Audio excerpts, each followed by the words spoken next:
All right, next video. These two movements are part of our warm-up to swim routines. This is for the third workout of the week. All right, but this is really important because it does require you holding on to something. I think this is awesome because each girl has a little bit of a different object here. So Caitlin has a water jug, right? So you can fill that water jug up. It's a little bit of weight. Sammy has some weird statue that she's found in her house. It looks like a pigeon. Is that a pigeon? Yeah. Okay, I have no clue. Okay, we got some sort of statuesque bird that Sam is to be holding on to. Sophie, what do you got? Weight plate. So Sophie actually has access to weight plates in her house, so that's super awesome. If you have some weights, you got that. Jordan, what are you holding on to? It was a lantern thing that I broke. It was a lantern that she broke. So everyone keep your lanterns away from Jordan. She will break them. But and then Maya, what do you got to hold on to? Tiger. Your dog? And she's got her water bottle. All right, so this is a perfect example. I know a lot of you guys maybe don't have access to weights at home. If you're in the Discovery group, if you're in the Voyager group, and we don't want you holding on to a lot of weight, your water bottle is a perfect thing that you can hold on to. Obviously, Jordan's got a lantern. That thing doesn't look like it weighs 100 pounds, so it should be pretty easy to do those movements. It's not about the weight. It's about doing these movements really, really, really well. So we're going to start with chopper series. So you're standing up nice and tall. Arms are completely straight, and you are going side to side. So ready, set, go.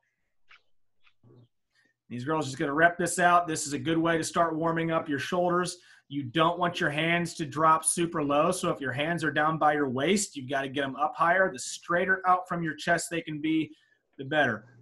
All right, so once they do side to side, they're going to go vertical chops. And with the vertical chop, they're going to do a squat. So they're going to stand up nice and tall and then squat down. As they squat, they're keeping their chest upright. And they're moving that weight with completely straight arms. They're not bending them. They're just keeping everything in a nice line. And then they're going to go diagonal chops. So they're going to pick one direction, and they're going to take that weight from the outside of one foot and chop it and throw it up over the opposite shoulder. And this is really important that you get all the way down to the ground with that weight and stand all the way up. A big movement is better. In swimming, we want long, big movements. Switch direction, girls. Then you go one side, then you go to the other side.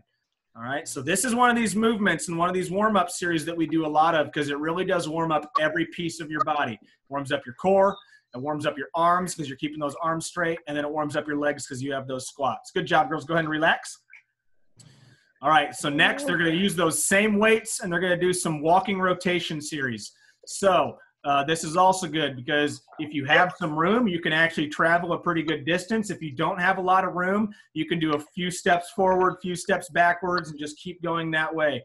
The important piece to doing this, and you get to watch and see if any of these girls don't follow this routine right, but the weight always goes over the front leg.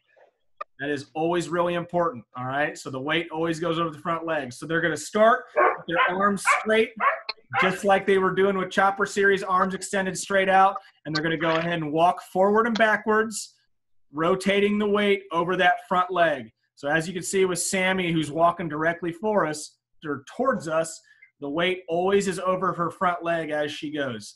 All right, that is really important. All right, after you've gone arms straight, you're going to go arms in tight. So they're going to pull the weight in close to their body, and they are going to imagine they're rotating behind them and trying to put that weight in their back pocket. Same rule applies. Weight is always over the front leg, no matter whether you're walking forward or backwards.